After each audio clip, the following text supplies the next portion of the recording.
வந்து ஃபங்ஷனுக்கு ஒரு ட்ரெஸ் எடுத்து தராங்க. அதேபோல பார்த்தீங்கன்னா, ராஜலக்ஷ்மி ஒரு ட்ரெஸ் எடுத்து தராங்க. யார் ட்ரெஸ் வேர் பண்றது தெரியாம பார்த்தீங்கன்னா, சூர்யா வந்து முழிச்சிட்டு இருக்காரு. அந்த டைம்ல வந்து சித்ரா தேவி டாக்டருக்கு ஃபோன் பண்ணி, "நீங்க என்ன டேப்லெட் குடுத்தீங்க? எந்த டேப்லெட்டுமே யூஸ் ஆகல." அப்படின்னு சொன்ன உடனே, "நான் குடுத்த டேப்லெட் வந்து பவர்ஃபுல் டேப்லெட். அவங்க இல்லன்னா மாசமா இருக்க மாட்டாங்க." அப்படின்னு சொல்றாங்க. "அவங்க ரிப்போர்ட்டெல்லாம் எடுத்துட்டு வாங்க. நான் பார்த்து சொல்றேன்னோனே" அந்த ரிப்போர்ட்ட கப்போர்ட்லேருந்து தேடி எடுத்துட்டு போய் டாக்டர் கிட்ட காட்டுறாங்க. "நான் சொன்னது போலவே இவங்க மாசமா இல்ல." அப்படின்னு சொல்லிடுறாங்க. இத கௌதமும், சித்ராவும் இப்பவே வீட்ல போய் சொல்லலாம் அப்படின்னு சொல்றாங்க. ஆனா சித்ரா தேவி பார்த்தீங்கன்னா, இப்ப சொல்ல வேணாம். ஃபங்ஷன் அன்னைக்கு சொன்னா தான் 2 பேரும் வீட்ட விட்டு போவாங்க. நம்ம நிம்மதியா இருக்கலாம்னு சொல்றாங்க. ஃபங்ஷன்ல பார்த்தீங்கன்னா, மகா குடுத்த ட்ரெஸ்ஸ தான் வந்து சூர்யா போட்டுட்டு வராரு. ஆனா ராஜலட்சுமி சித்ரா தேவி கிட்ட, "நான் குடுத்த ட்ரெஸ்ஸ தான் என் புள்ள போட்டு வரான். பாரு சித்ரா" அப்படின்னு சொல்றாங்க. ஆனா சூர்யா பார்த்தீங்கன்னா, மகா போட்டு போற ட்ரெஸ்ஸ தான் அங்க போட்டு போய் நிக்கிறாங்க.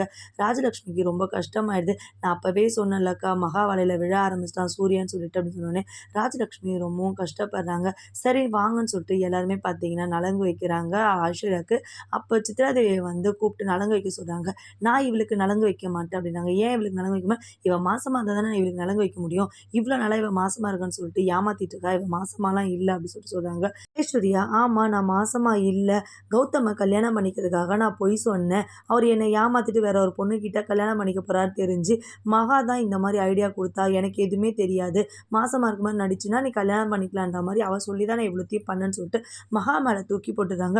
மகாவுக்கு பார்த்தீங்கன்னா, பயங்கர ஷாக் ஆயிடுது. "நான் எதுவுமே பண்ணல. நான் எதுவுமே சொல்லிக் குடுக்கல" அப்படின்னோனே, "அப்போ உனக்கு நான் மாசமா இருக்கிற உண்மை எனக்கு தெரியல. எனக்கு மாசமா இருக்க உண்மை எனக்கு கல்யாணத்தன்னைக்கு தான் தெரியும். மத்தபடி எனக்கு வேற எதுவும் தெரியாது. இவ்வளோ நாளா செத்துருவேன்னு சொல்லிட்டு என்ன மிரட்டுனதுனால தான் நான் இந்த உண்மையெல்லாம் சொல்லாம இருந்தேனே. அப்ப நீ இவ்வளோ நாளா அப்போ உனக்கும் தெரியும்ல, அப்ப ஐஸ்வர்யா மாசமா இல்லன்றது. அப்ப நீயும் தான் எல்லாரையும் சேர்த்து ஏமாத்திட்டு இருக்க குடும்பத்தன்றாங்க."